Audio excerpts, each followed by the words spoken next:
Bilanggo, The Jenica Story. Dear Papa Dudut, naranasan niyo na bang makulong? Hindi sa likod ng mga rehas sa presinto ha, kundi sa responsibilidad ninyo sa inyong pamilya.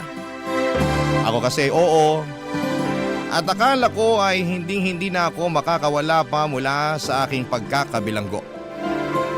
Ang mga karanasan kong yon sa buhay ang rason kung bakit ako sumulat sa programa ninyong Barangay Love Stories. Pero bago ang lahat ay magpapakilala muna ako. Tawagin niyo na lamang po ako sa pangalang Jenica, 27 years old at tubong Montalban, Rizal. Nagtatrabaho ako sa isang private company sa Quezon City. Naisip kong magpadala ng istorya sa inyong istasyon upang ibahagi ang mga karanasan ko sa buhay. Sana ay may matutuhan dito ang mga kabarangay natin.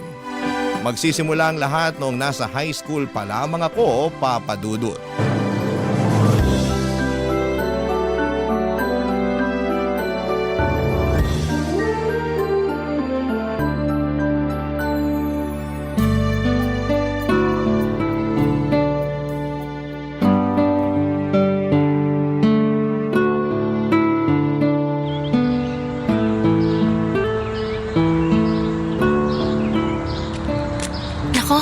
Sana magustuhan ni nanay itong mga binili kong pastillas mula sa baon ko.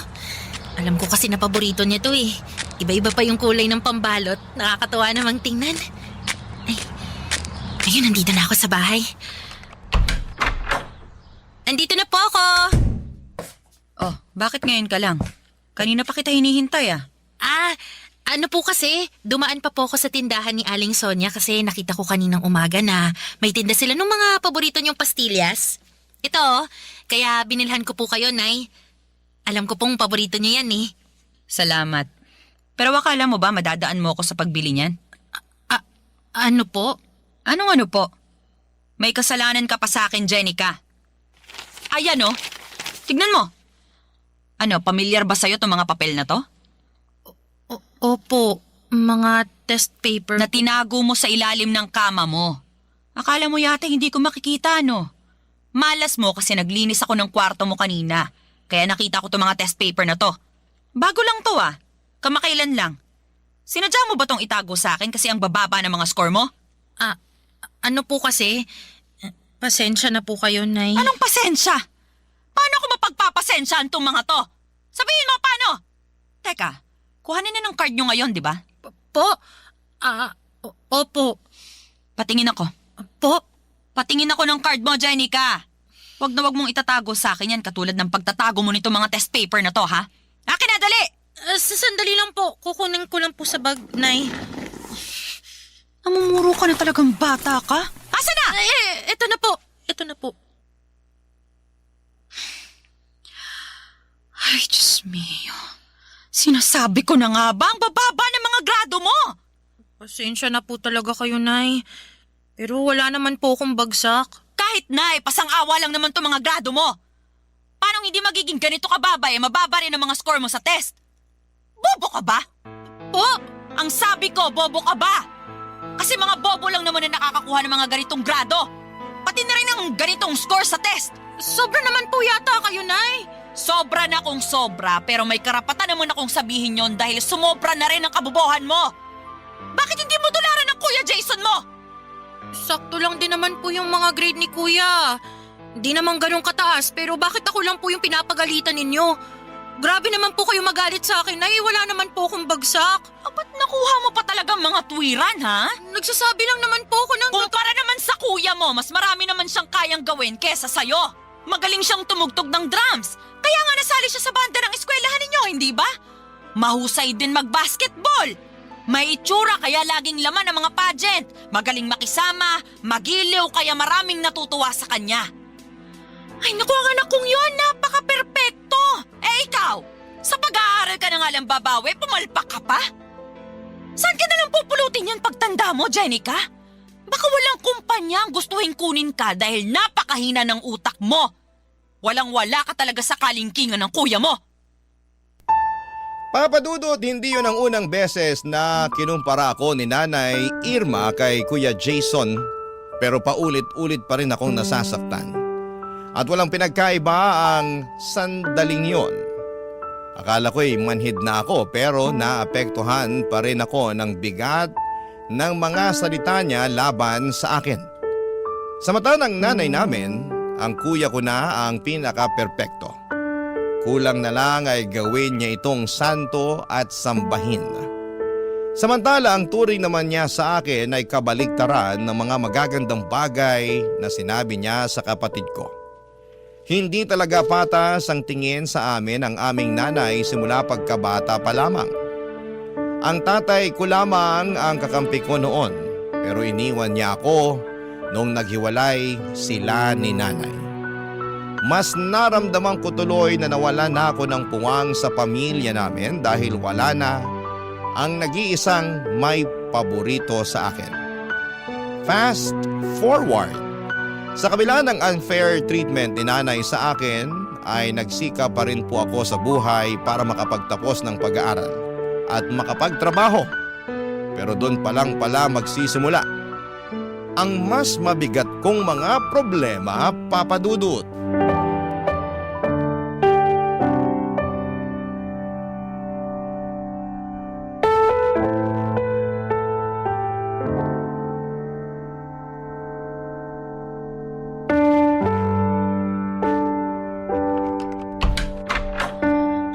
Pambihira namang Pilipinas to. Ang lala na talaga ng traffic. Mas nakakapagod pa bumiyahe araw-araw kaysa sa aktwal na trabaho sa opisina eh. Wala na ba talagang pagbabago? Buti pa makaupo nga muna. Oy! Ilang oras kang nakaupo sa opisina tapos pagdating mo sa bahay uupo ka na naman. Hindi ka ba napapagod? Napapagod po, kaya nga po ko uupo. Oy, mamaya ka na umupo. Akin na muna. Yung ano po? Tanga ka ba? Di yung sweldo mo. Baka nakakalimutan mo, araw ng bigay mo ngayon ng sweldo. Kanino ko pa iniintay yan eh. At singilan na naman sa renta. Naubusan din tayo ng gas. Naku, sumabay pa talaga. Hindi ko tuloy natapos yung niluluto ko. Anak ng lintik. Ano na? Asan na yung pera? Teka lang naman po, Nay. Kukunin ko po muna rito sa wallet ko. Naku, bagal-bagal mo talaga. Ito na po, Nay. Akin na. Anak ka ng tukneneng, bakit ganito lang? Po? Sabi ko, bakit ganito lang? Wala ka na bang idadagdag dito? Wala na po, Nay. Sagad na po yan. Kakasabi ko lang, di ba? Singilan na ng renta, tapos naubusan pa tayo ng gasol. Hindi ko naman po sagot yung pagbili ng gasol, di ba? Toka po yan ni Kuya, kaya bakit parang balak niyong kunin dyan sa sweldo ko? Bakit hindi? Maliit lang din naman ang ibinigay ng kuya mo. Kaya pambili lang yun ng bigas. Wala na rin yung panggas, hindi na kasya. Di naman po yata tama na sa akin kayo maghahanap ng extra na pera. Dapat po kay Kuya. Bingi ka ba talaga o ano? Maliit nga lang ang nabigay ng kuya mo. At tingin ko, wala na siyang malalabas pa, kaya sa'yo ko na lang sana kukunin yung pambili natin ng gas. Wala na nga rin po kung malalabas, Nay. Anong wala? Dapat meron! Ha? Ano pong sinasabi niyo? Hoy, Jenica, alam naman natin na mas mataas ng kaunti ang sinesweldo mo kaysa sa kuya mo. Dapat may extra na pera ka, lalo na sa mga ganitong panahon. Yung nagkukulang ng ambag ang kuya mo. Nay, hindi naman po itong unang beses na nagkulang ng ambag si Kuya sa bahay natin eh. At saka sa lahat ng yun, palagi akong sumasagot. Akong nag-a-adjust. Kahit nga wala na sa budget ko, pinipilit kong magbigay. Pero mali naman po yata na ako lang palagi yung pinapasalo nyo. Lalo na ngayon na wala rin akong mailabas. Di rin po katwiran na mas mataas yung sweldo ko kaysa kay Kuya. Magkano lang naman yun, Nay? Teka, nanunumbat ka ba? Hindi po. Wala pong panunumbat doon. Anong wala? Iyon ang tinutumbok mo eh.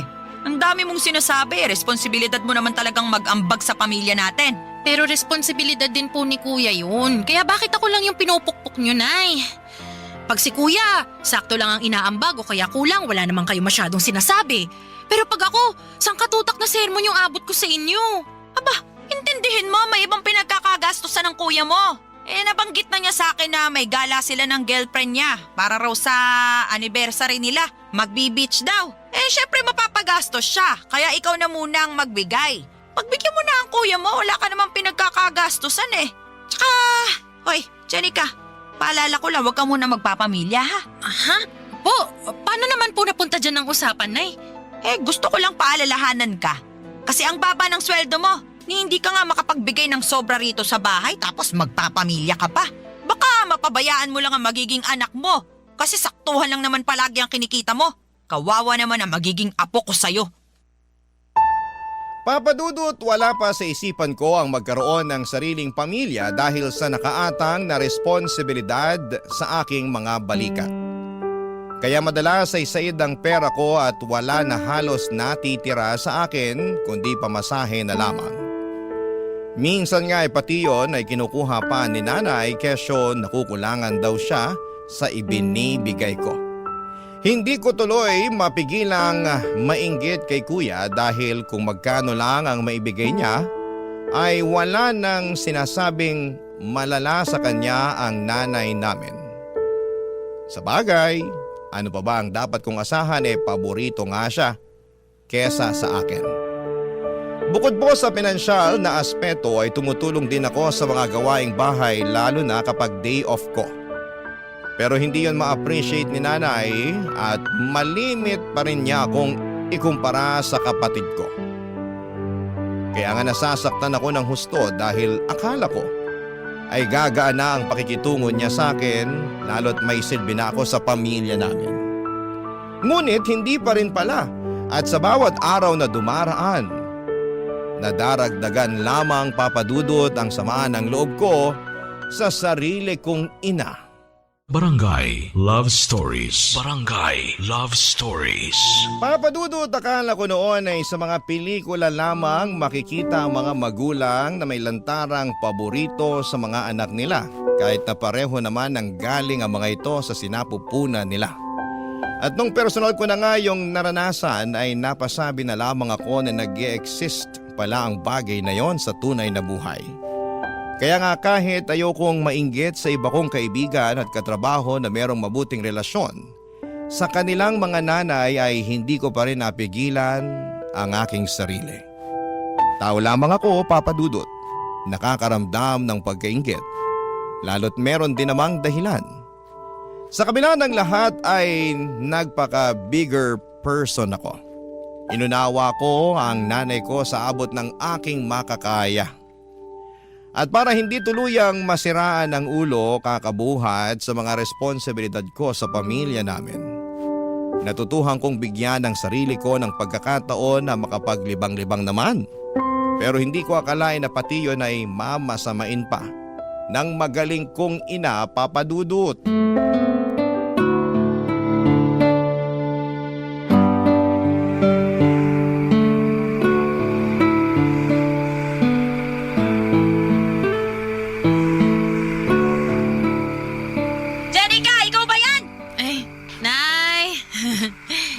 Nandito na po ako.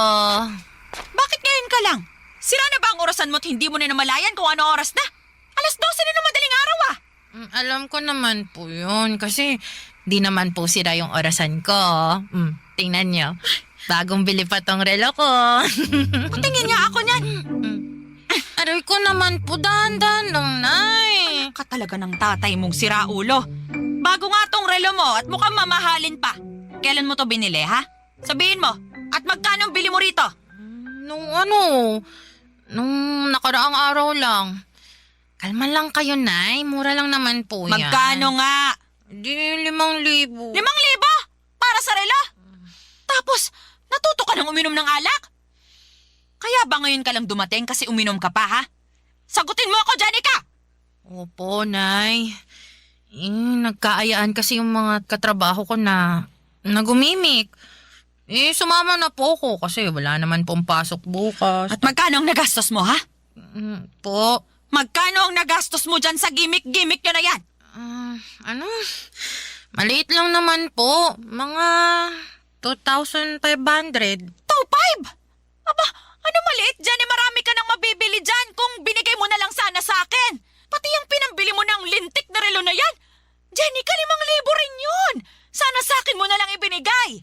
Nay naman, palagi na lang po ba sa inyo, sa bahay o sa pamilya natin mapupuntang sweldo ko?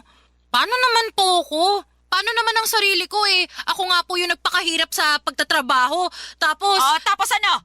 Ayan ka na naman eh. Hirap sa'yo, akala mo kung sino ka malaki ang sweldo kung makapanumbat. Hindi po ako nanunumbat. Nagsasabi lang po ako ng totoo. Walang totoo sa mga sinasabi mo. Puro ka lang pagmamataas. Eh bakit si kuya? Ano si kuya mo? Pag si kuya ang bumibili ng mga bagong gamit niya, kahit na mamahalin at kahit na magkulang ang inaambag niya rito sa bahay, eh ayos lang sa inyo. Suportado niyo pa nga eh. Narinig ko, sinabi niyo pa sa kanya na nailibre naman niya ang sarili niya dahil nagpapakahirap siyang magtrabaho para sa pamilya natin. Eh ako rin naman po Nagtatrabaho rin naman po ko, Nay. Nag-aambag din ako dito. Tumutulong ako sa mga gawaing bahay pero bakit parang wala akong karapatan na bilhan ng sarili ko gamit ang pera na pinaghirapan ko? At bakit naman nasali rito ang kuya mo? Labas naman siya sa usapan. Yan ang hirap sa inyo, Nay. Pagdating kay kuya, nagmamalinis kayo. Ano ba pinagsasasabi mo? Ang pinag-uusapan natin dito, yung pagbili mo ng kung ano-ano, samantalang malaki ang pangangailangan natin dito sa bahay. At yung pag-inom mo ng alak, kababae mong tao, lasinggera ka. Tapos ano, kasama mo mga katrabaho mo ka mo? Ilan ang lalaki sa mga yon, ha? Sagutin mo. Bakit niyo po ba gustong malaman? Sagutin mo, sabi, ilan ang kasama niyong lalaki? Ilan kayo lahat? 8 po. 3 kami mga babae at... Napakalandi mo talaga! ano pong sinabi niyo, Nay? Saan naman po galing yan? Ano hindi ko sasabihing malandi ka? Sino bang matinong babae ang sumasama sa mga lalaki para makipag-inuman? Wala naman po kaming ginagawang masama eh. Uminom lang, nagkasiyahan. Kahit na! Nung panahon namin, magkahawak lang ang mga babae at lalaki, pinapakasal na agad ng mga magulang. Ganoon kami kakonserbatibo nung araw. Pero ngayon, napakawalang yanin ng mga kabataan. Jenica, ayusin mo lang talaga, ha? Baka isang araw umuwi ka na lang dito sa bahay na umiiyak at sasabihin ginahasa ka ng mga kainuman mong lalaki. Kapag nangyari yun, Jenica, naku! Baka palayasin pa kita sa pamamahay natin. Papadudod, pakiramdam ko ay wala na akong karapatang magsaya dahil lamang sa hindi pareho ang nararamdaman namin ng pamilya ko. Lalo na ng nanay ko. Yun bang dapat kung malungkot at miserable sila ay ganoon din ang maramdaman at estado ko sa buhay. Kaya nga sakal na ako ng mga panahong yon. Pakiwari ko ay sarili kong pamilya ang pumapatay sa akin. At pag hindi ako gumagawa ng paraan upang kumawala sa kanila, ay baka tuluyan na akong masiraan ng ulo. Kaya nga para hindi mangyari yon habang meron pang natitirang kaunting pagkatino sa isipan ko at pag-asa sa puso ko, ay nag-decide akong planuhin ang pagsasalba sa aking sarili. Hindi madali para sa akin ang bagay na yon dahil nga mahal na mahal ko ang pamilya ko. Kahit na hindi kami pareho ng nararamdaman sa isa't isa. Pero ginawa ko pa rin at bilang unang hakbang ay kinausap ko nga si Kuya Jason Papadudut.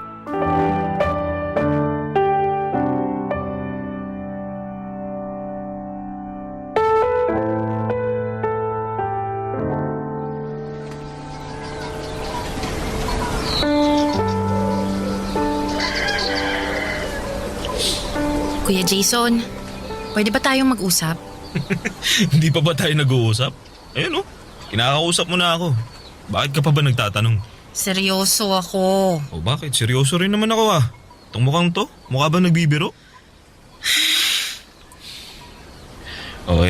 Tungkol ba kasi sanang gusto mong pag-usapan natin? Parang biglaan naman yan. Ano kasi, matagal ko na tong pinag-iisipan. Tapos, nitong nakaraang gabi, nakapag-decide na ako na gusto ko na talagang gawin yung bagay na to, kuya. At kailangan mo tong malaman. Teka, ano yan At saka, bakit kailangan ko malaman yan? Dahil magkapatid tayo. Ano nga kasi yun?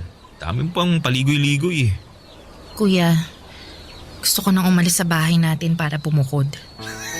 Seryoso ba yan? Oo, seryoso ako. Kaya mo na ba sarili mo? Oo naman. Malaki na ako. Hindi na ako bata. Tsaka, naipon din ako. Talaga? Magkano? Ha?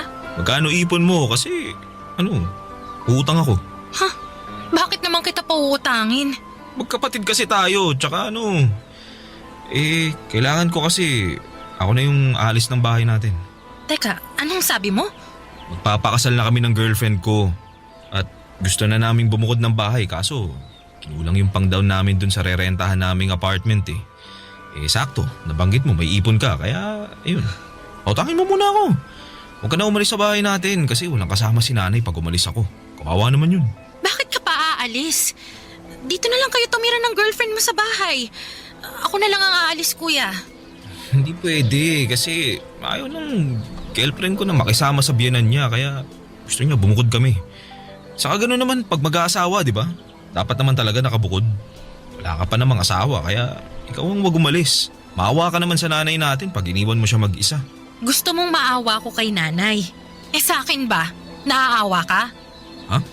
Kuya, alam mong hindi mabuti ang pakikitungo sa akin ng nanay natin. Naririnig mo at nakikita mo kung paano niya ako tratuhin, di ba? Kulang na nga lang, isuka niya ako sa pamamahay natin eh. Kulang na lang palayasin niya ako.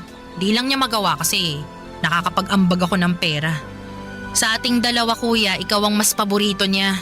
Kaya bakit ako yung kailangan maiwan dito sa bahay para samahan at alagaan siya? Hindi lang naman ako ang anak niya. Hindi ka rin naman talaga marunong umintindi, no? Mag-aasawa na nga ako at ayaw na mapapangasawa ko na makisama kay nanay. Baka araw-araw mag-aaway lang sila eh. Maging sakit ko pa sa ulo. Ikaw na wala pang asawa ang dapat umintindi sa sitwasyon. Saka anong kinalaman ng trato ni nanay sa'yo at pagiging paborito niya sa ating dalawa? Hindi ko naman kontrolado isip nun. Alam mo, kung gusto mong umalis, di umalis ka. Iwan mo si nanay. Pabayaan mo siya. Wala kang konsensya. Wala kang pagmamahal sa magulang mo. Ako pa talagang walang konsensya at pagmamahal sa magulang natin ha? Bakit? Sino pa ba? Alam nga naman ako. Basta pautangin mo ako. Papadudot, wala akong nagawa nang magdesisyon si kuya na umalis sa pamamahay namin kesyo gusto na raw niyang mag-asawa.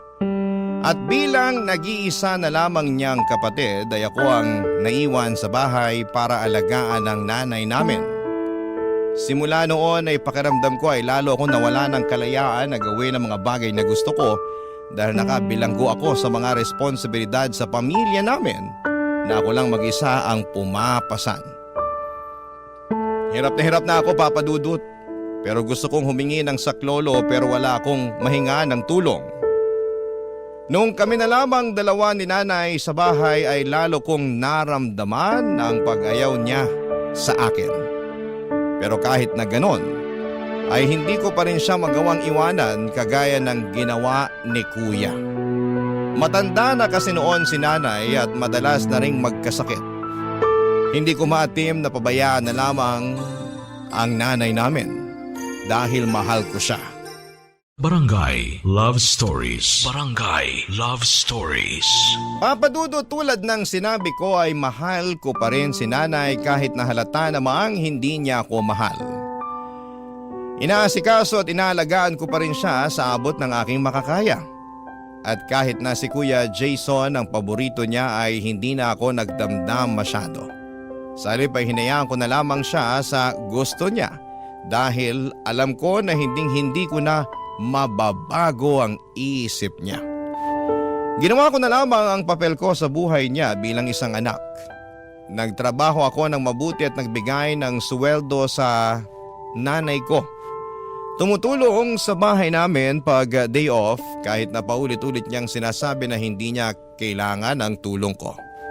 Sa kabilang banda ay ramdam ko na kailangan talaga ako ni nanay. Lalo pa noong biglaan siyang na-stroke, Papa Dudut.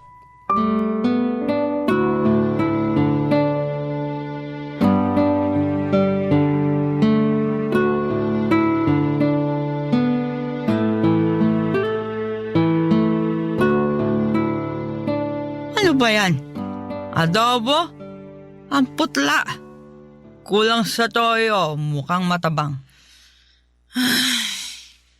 Oh, bakit? Nasa stress lang po ako. Stress. Sabihin mo, sa akin, ano? Sa sitwasyon po. Sorry na, hindi ko lang mapigilan eh. Pagod lang din po ako ngayon dahil maraming ginawa sa opisina. Tapos ayaw nyo pang kumain eh. Sabi sa akin ng bantay nyo kanina, wala rin kayo halos kinain. Sumpungera talaga yung pinsan mo. Ako po nagtanong sa kanya tungkol sa inyo, Nay. Kinamusta ko po kayo. Tsaka bakit ba kayo nagagalit sa kanya eh? Siya na nga yung nagmamagandang loob na bantayan kayo. Hindi ko naman kailangan ng bantay. Kaya ko naman ng sarili ko. Kalahati lang ang paralisado sa katawan ko. Nagagalaw ko pa ang mga kamay ko. Nakakapagsalita pa ako. Hindi pa ako imbalido. Nay naman eh. Kuya mo na lang sanang kasama ko. Sana siya na lang din na nag-aalaga sa akin. Yung nagluluto ng pagkain ko. Mas masarap pa siyang magluto kumpara sa luto mo na hindi maintindihan ang lasa. Wala na nga po si Kuya. Umalis na rito sa bahay natin kasi nag-asawa na, di ba? Kaya nga sana nandito siya. Bakit ba panay kayo hanap kay Kuya? Andito naman ako para alagaan kayo. Panay kayo hanap sa wala simula nung na-stroke kayo. Mabibilang na lang sa kamay ko sa daliri yung mga pagkakataon na binisita nila kayo rito sa atin. Basta. Mas gusto ko ang kuya mo. Kung meron lang talagang pagpipilian. Hindi ikaw ang gusto kong mag-alaga At sa sa tingin ninyo, gusto ko na ako mag-alaga sa inyo? Anong sabi mo? Nay, sumusobra na po kayo eh. Kung makapagsalita kayo, parang wala na akong ginawang mabuti sa pamilya natin, no? Lagi niyong pinamumukha sa akin na wala akong silbi, na kulang ang mga effort ko, na palagi na lang si Kuya ang magaling at nakakalamang. Lagi niyo na lang akong kinukumpara sa kanya. Anak niyo rin naman ako, di ba? Bakit, Nay? Bakit kayo ganyan sa akin? Bakit pagdating kay Kuya ang bait-bait niyo? Tapos sa akin hindi? Sabihin niyo, Nay, bakit ba? Mas mahal ko ang kuya mo kesa sa'yo. Ano magagawa ko? Tsaka kahit anak kita, kahit nang galing ka sa sinapupunan ko, hindi kita ginusto. Ano po? Ayoko nang magkanak pa kami ng tatay mo. Dahil ilang beses na ako nakunan pagkatapos ng kuya mo. Pero mapilit ang tatay mo. Makulit. Kahit ayoko na, sige pa rin. Nung nalaman kong buntis ako sa'yo, pinagsamantalahan ako ng tatay mo. Pinilit niya akong buhayin ka dahil gusto pa raw niya ng isang anak. Kaya kahit ayoko, kahit natatakot na akong mabuntis at manganak, wala akong nagawa kundi sundin siya. Mas takot ako sa galit ng tatay mo at sa pwede niyang gawin. Paano kung patayin niya ako? Yung bata-bata pa ng kuya mo. Kaya po ba wala kayong kaamor-amor sa akin dahil sa kasalanan sa inyo ni tatay? Oo. Tapos nakuha pa niyang mambabae. Iniwan niya kayo sa akin. Ikaw! Iniwan ka niya para buhayin ko. Kapal ang mukha niya. Kaya hindi mo ko masisisi kung bakit ganito ako makitungo sa'yo. Pag nakikita kita, naaalala ko ang mukha ng taong nanamantala sa akin. Nanloko at nangiwan. Pakiramdam ko, hindi talaga siya nawala. At nabubuhay siya sa katauhan mo. Papadudot, yun pala ang dahilan kaya hindi ako mahal ng nanay ko. Pero maling-mali naman na isumbat niya sa akin ang kasalanan sa kanya ng aking tatay. Hindi ko rin naman ginusto na mabuhay at ipanganak sa mundo. Kung may pagpipilian lamang ako, kung alam ko lang na magiging miserable ang buhay ko sa mga kamay ng nanay ko ay Hindi na lamang sana ako isinilang noon. Sana ay namatay na lamang ako sa sinapupunan ng nanay ko. Nagpatuloy ang hindi magandang trato sa akin ni nanay kahit na ginagawa ko naman ang lahat para alagaan siya, irespeto at unawain. Gabi-gabi ay nagdarasal ako sa Diyos. Nahawakan niya ang puso ng nanay ko para magbago ito. Pero imposible na yatang mangyari yon dahil sa kabila ng karamdaman ni nanay ay mas naging malala pa ang trato niya sa akin. Sa katunayan ay nagawa na rin niya akong saktan kapag inis na siya. Bagay na hindi ko kayang tiisin, Papa Dudut. Doon ko na naisip ang isang bagay na ni sa hinagap ay hindi ko akalaing magagawa ko sa kanya. Dinala ko si nanay sa apartment ni kuya tulad ng palaging bukang bibig niya na mas gusto niya na si kuyang mag-alaga sa kanya kesa sa akin. Bukod doon ay dala-dala ko rin ang iba niyang mga gamit, damit at gamot. Nagpatulong na lamang ako sa pinsan ko para madala siya sa nirerentahang apartment ng kapatid ko na gulat sa pagdating ko.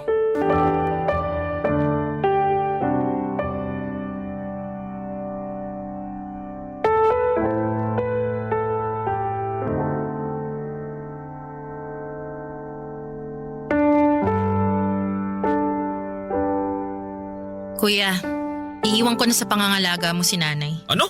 Sisiraan ka na ba ng ulo? Oo, sirang-sira na dahil kahit anong gawin ko. Kahit na nagpakabuti akong anak, maging maunawain, gawin ang lahat para makuha ang loob ni nanay, kulang pa rin. At kahit kailan hindi ako magiging sapat sa kanya. Abot langit ang galit sa akin ni nanay kaya galit na rin ako sa kanya. Tsaka ikaw naman ang palagi niyang hinahanap eh. Grabe.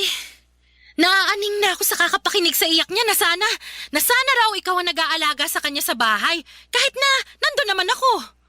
Kaya oo kuya, sirang-sira na ang ulo ko. Hindi ko na alam kung saan lulugar sa pamamahay natin at sa buhay niya kaya ayan, tinupad ko na yung matagal niyang hiling. Dinala ko siya rito sa bahay niyo para maalagaan mo. Para namang hindi yata tama yung gusto mo mangyari, Jenica. Di mo pwedeng basta-basta iwan dito si nanay at... At bakit hindi? Nanay mo rin naman siya, di ba? Anak ka rin niya. Paboritong anak ka pa nga eh. Oo nga, pero... Basta. Iiwan ko na siya sa'yo. Aalis na ako sa bahay natin at magpapakalayo-layo. Kuya, pagod na ako. Pagod na akong makisama sa tao na hindi naman ako minahal. Na hindi naman ako tinuring na anak. Pagod na akong magsakripisyo, umunawa at makulong na parang isang bilanggo sa responsibilidad para sa pamilya natin. Samantalang ikaw nagagawa mo lang ang gusto mo. Dapat nga matuto ka ring alagaan si nanay eh. Dahil nagawa ko ng parte ko sa kanya bilang anak niya. Jenica naman! Wala akong alam sa pag-aalaga kay nanay. Problema ba yun? Di alamin mo. Ikaw na bahala. Diskartehan mo na, total. Lagi namang sinasabi ni nanay na magaling ka. Di patunayan mo. Ipakita mo sa kanya. Kasi ako kuya, nagawa ko na yan eh. Hindi nga lang niya na-appreciate, kaya ayoko na. Suko na ako. Panahon na siguro para unahin ko naman yung sarili ko. Marami rin kasi akong gustong gawin eh. Marami akong mga lugar na gustong puntahan pero hindi ko magawa dahil nakatali ako kay nanay. Wala naman sanang kaso na alagaan ko siya kung naging maayos lang din ang pakikitungo niya sa akin eh. Pero sa araw-araw na lang na ginawa ng Diyos eh. Palala na ng palala si nanay. Nananakit na siya, kuya. Lalo na pag naiinis siya sa akin. Tingnan mo to. Oh, tingnan mo tong braso ko. Ang daming kurot at pasa mula sa mga hampas niya. Sumusobra na siya, kuya. Pagod na akong pakisamahan at tiisin yung ugali niya. Kahit nanay pa natin siya, ayoko na. Kaya kuya, ikaw nang bahala sa kanya. At saan ka naman pupunta? Sa malayo. Sa lugar na Hindi ninyo alam para hindi nyo na ako mahahanap.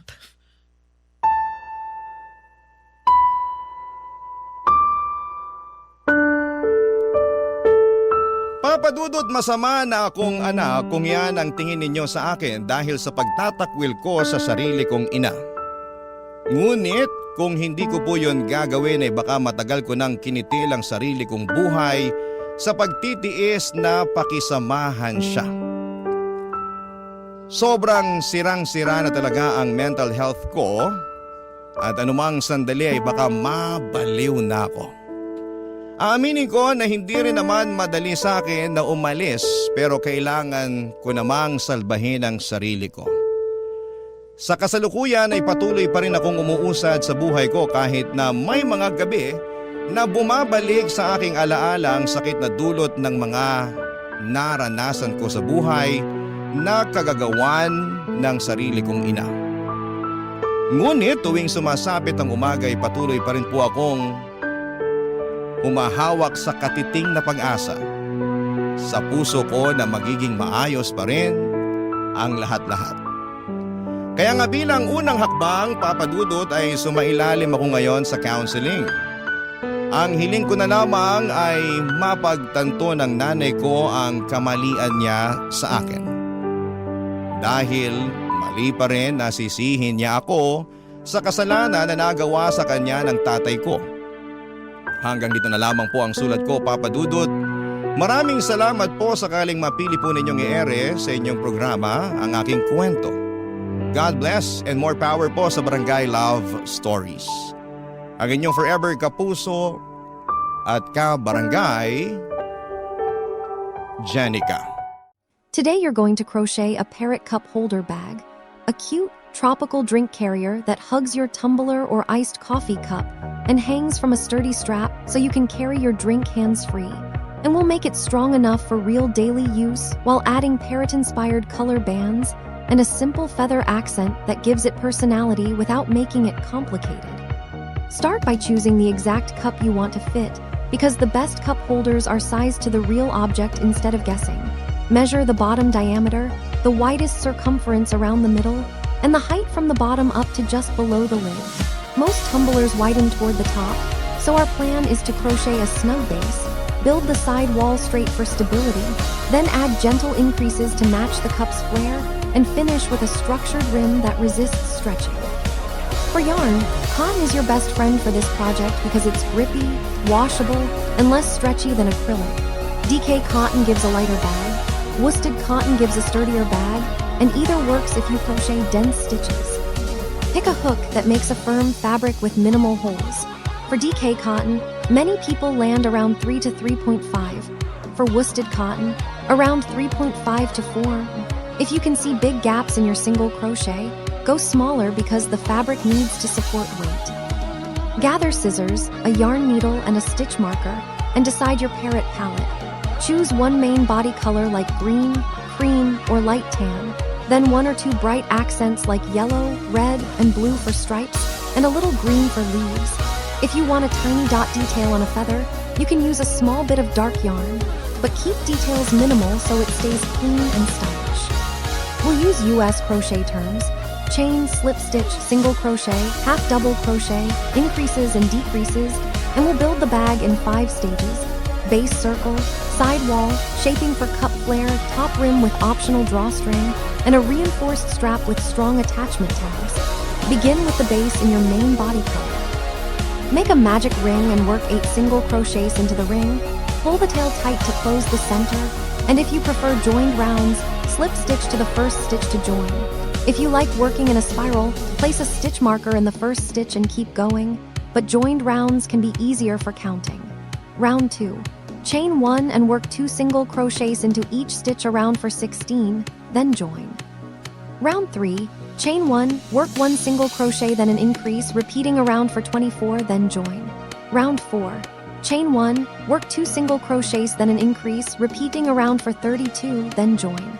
Round 5. Chain 1, work 3 single crochets then an increase, repeating around for 40, then join. Place your cup on the circle.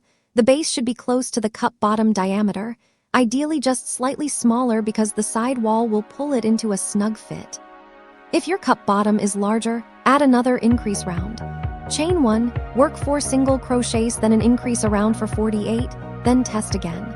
If your circle starts to ripple or wave, you've increased too quickly for your tension. Tighten slightly or stop increasing and move on, because a wavy base makes the cup sit unevenly. Now turn the base into a cup shape by creating the side wall. Crochet the next round in back loops only. Chain 1, then single crochet in the back loop of each stitch around, keeping the same stitch count. This creates a crisp ridge and makes the fabric naturally bend upward like a basket. From here, crochet in normal single crochet rounds for a dense, supportive wall. Work 3 straight rounds with no increases, then test fit by sliding the holder onto the bottom of your cup. It should feel snug and stable. If it's so tight that it's hard to slide on, you can add a gentle increase round soon. If it's loose, keep going straight and rely on the height and rim to tighten. And remember, you can add a drawstring channel later for adjustability. Most cups widen toward the middle, so you'll likely add gradual increases as you climb.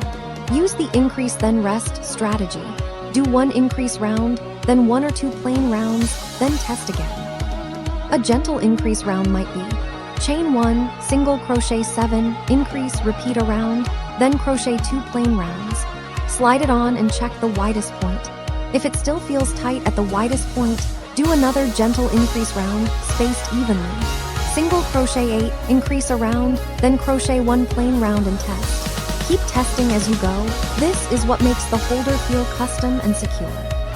Continue until the holder reaches about 2/3 to 3/4 of the cup height, stopping below the lid area so it doesn't interfere with drinking.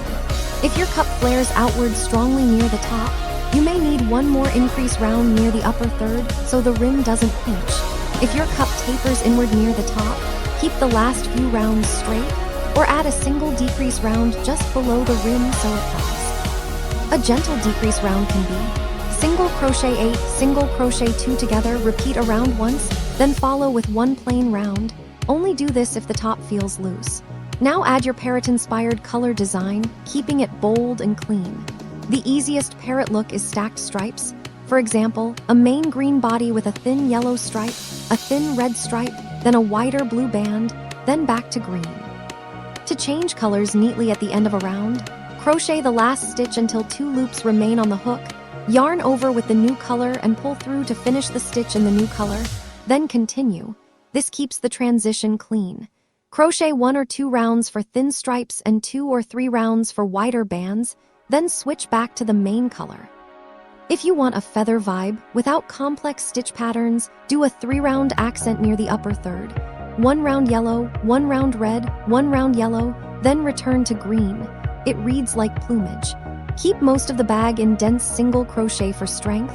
If you want texture, you can do a single accent round in half double crochet to create a subtle ridge, but don't make the whole bag half double crochet unless you want a stretchier fabric. Now build a structured top rim so the opening looks finished and resists stretching under the strap. Crochet 1 plain round of single crochet, then 1 round of single crochet in back loops only to create a fold line, then 1 more plain round. This 3-round rim gives a strong edge. If your rim is still too loose, you have 2 options. Tighten with a slip stitch round, or add a drawstring channel for adjustable fit. Slip stitches tighten the opening but can make it too snug, so test before you commit. A drawstring channel is more flexible.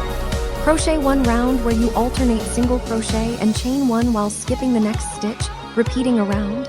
Then crochet the next round by placing single crochets into the single crochets and also into the chain spaces to stabilize the channel. Make the drawstring cord by chaining a long length and slip stitching back along it to thicken it, then weave it through the channel with a yarn needle. Tie the ends, or add small beads if you like. Now we create strong strap attachment tabs, because attaching a strap directly to the rim can pull the rim into points over time. Decide where you want the strap to attach. 2 opposite points on the rim so the bag hangs evenly. Mark those points with stitch markers. At the first marker, attach your yarn and crochet a small tab. Chain 1, single crochet 4 stitches along the rim, chain 1 and turn, single crochet back across those 4 stitches. Repeat for 3 rows total so the tab becomes a thick rectangle. Fasten off, leaving a long tail for sewing. Repeat the same tab at the opposite marker. These tabs spread the weight and keep the rim stable. Now crochet the strap and avoid a simple chain strap because chains stretch under the weight of a full cup. Instead, crochet a flat strap band in single crochet. Chain 7, then single crochet in the second chain from the hook and across for 6 stitches, chain 1 and turn, and single crochet across. Repeat until the strap is the length you want. For a wrist strap, you might want 20 to 25. For a shoulder strap, 70 to 90. For a strap, 100 to 125 depending on height. The easiest method is to measure a strap you already like and match it. To prevent the strap from rolling, add a reinforcing edge. When the strap is long enough, crochet one finishing round around the strap edges by single crocheting evenly along one long side, making 3 single crochets at the corner, continuing along the other side, and finishing neatly. This adds thickness and helps the strap lie flat. Now attach the strap ends to the tabs using a yarn needle. Sew through multiple layers and stitch back and forth several times because this seam carries the entire weight of the drink. You want it strong. If you want a removable strap, you can sew small D-rings onto the tabs and add clasps to the strap ends, but a sewn strap is simplest and strongest. Now add the parrot accent, optional but very on theme. A clean choice is a feather-like leaf cluster sewn onto the front of the holder near the stripe band. Crochet a simple leaf in green. Chain 10, then in the second chain from the hook work 1 single crochet, then 1 half double crochet, then 1 double crochet in each of the next 3 chains, then 1 treble crochet in the next chain, then 1 double crochet in each of the next 2 chains, then 1 half double crochet and 1 single crochet in the last chain. Rotate and mirror the stitches down the other side of the chain and slip stitch to finish. Fasten off with a tail. Make a smaller accent leaf in blue or yellow by chaining 8 and using fewer tall stitches. Layer the small leaf over the big leaf, offset so both tips show like feathers, then sew the base of the cluster onto the bag with small stitches. Add 1 small tack stitch at the leaf midline so it doesn't flop. If you want a tiny dot detail near the feather base, make just 1 small dark stitch, but keep it minimal. Now do the finishing work inside the bag.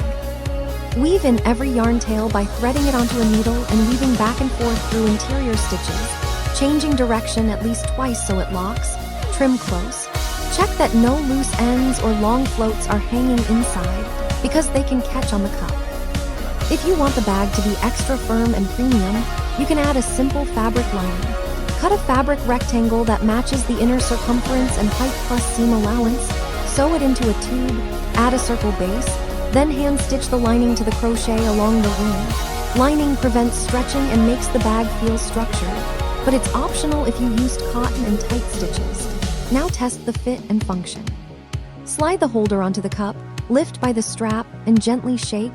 The cup should feel secure and the holder should not slide down. If it slides down, add a drawstring channel near the top or add a slight decrease round just below the rim. If the holder is too tight, lightly dampen it and stretch it around the cup and let it dry. Cotton relaxes into shape. If the strap twists, dampen and block it flat. The reinforcing edge round also helps prevent twisting. Finish with a final neat touch. You can slip stitch around the tab edges for a crisp outline or surface slip stitch a thin line around the rim in an accent color, but keep embellishment minimal so the bag stays clean. Your parrot cup holder bag is complete. A sturdy base, snug custom fit, structured rim, reinforced strap attachments, and bold tropical color bands with a feather accent that gives it a parrot-inspired personality. The best part is you can repeat this structure for any cup by adjusting only the base size and the increase schedule. Then customize the parrot vibe by switching stripe colors and feather accents. Green with red-yellow for one version, cream with blue accents for a macaw mood, or green with yellow line for a bright parakeet feel, while keeping the construction consistent and durable for everyday use.